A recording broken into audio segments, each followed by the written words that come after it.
mabuhay mga kababayan, binabati ko po kayong lahat sa man sulok ng mundo. Ako nga po pala si Magandana, isang OFW.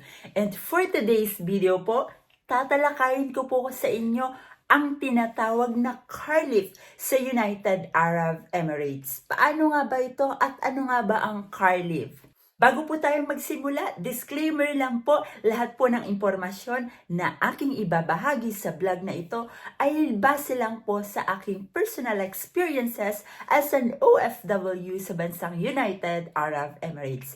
Ang pinakahangarin lang po ng vlog na ito ay matulungan ng ating mga kababayan para po ma-share ko po sa inyo ang mga ganitong impormasyon na marahil ay makakatulong po sa ating mga kababayan. Dahil sharing is caring. Ano nga ba ang car lift? Paano nga ba ito? Car lift ay ang tawag sa sinasakyan ng mga empleyado ng United Arab Emirates. Usually, isa itong van na yung white van na small, merong medium size, at yung pinakamalaking car lift ay yung size ng autobus. Okay? So may tatlong klase ng car lift na pwede nating sakyan sa United Arab Emirates pag tayo po ay magtatrabaho as an OFW. So iisa-isahin ko po yun i-discuss sa inyo para po maintindihan nyo ang iba't ibang klase ng car lift. Yung tatlong klase po ng car lift ay company car lift by mall, and private car lift. Pag-usapan po muna natin ang company car lift. So, company car lift po, ibig sabihin po, sagot siya ng company para sa inyo. Ibig sabihin po, free, okay? So, pag company car lift po ang gamit natin, ang rules po niyan ay under the company rent. So, ano nga ba yung mga rules? Rules sa timings, at rules kung saan po kayo ibababa at saan po kayo mag-aantay. Kung saan bus stop po kayo pwedeng ibaba at saan po kayong bus stop pwedeng mag-antay. Alright po, sila po ang may karapatan na magbigay ng rules. Clear po ba yon?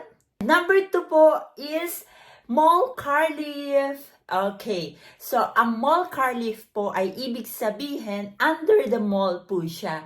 For example po, magtatrabaho kayo sa Dubai Mall, DFC Mall, and many more po, or Yas Mall. Mga ganun po. So dahil nga po siya, mall car lift po siya, ang rules niya po ay under sa mall na pinagtatrabahuhan nyo. For example po, yung timings, yung babaan, yung bus stop, kung saan po kayo mag-aantay at kung saan po kayo ibababa. So yung mall car lift po, kailangan nyo po itong bayaran. Kayo po mismo ang magbabayad at ang kagandahan naman po doon ay renewable siya. Okay po? Share ko na lang din po para mas ma-explain ko po sa inyo ng maigi. Na-assign po ako before sa Abu Dhabi sa Yas Mall at yung Yas Mall po, may ka-tie up siyang car lift company. So, lahat po ng empleyado sa loob ng mall, halimbawa sa loob ng Yas Mall, merong Adidas, merong Christian Dior, Dolce & Gabbana, lahat ng brand na yon, doon kumukuha sa car lift sa ka-tie up mismo ng mall, ng Yas Mall. Gets po ba?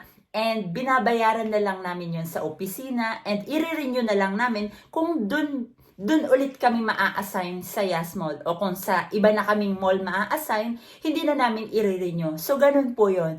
And dahil nga po under po siya ng mall, yung car lift na yon, yung rules po na susundin ng car lift na yon is under sa mall, naka-tie up nila. For example po, sa timings, dun po magbabase yung car lift sa timings ng mall. Rules po nila kung saan ka ibababa at kung saan po kayo mag-aantay sa mga bus stop. Gets po ba? And last but not the least, ang private car lift. Ang private car lift po, ibig sabihin, ikaw lang po ang pasahero. Kinuha mo po yun para sa'yo lang po. Sa'yo lang po siya magsiservisyo. Okay po? Ikaw lang po ang priority. Sana lahat priority.